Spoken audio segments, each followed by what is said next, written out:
Katin mendiburu naiz, urruinaja, sortzez, sokotaja.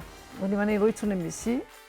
Euskaraldian eretzat, bi aste berezi izanen dira, zeren sedea dut indar handiagoa egitea, egunero Euskaraz mintzatzeko. Eta bereziki lehen hitza, dozoen tokirat joan naizenean, Euskaraz izanen da lehen hitza. Eta ez bali magute konprenitzen, eranen diet zer gertatzen zaitan eta zergatia, eta zer gertatzen den eskualegi osoan bi aste horietan.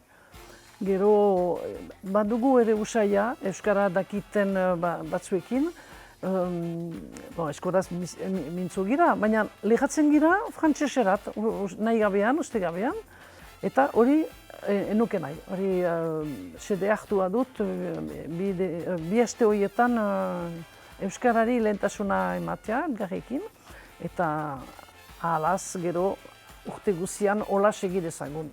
Eta manera uberena baitan eretzat, ere iduriko.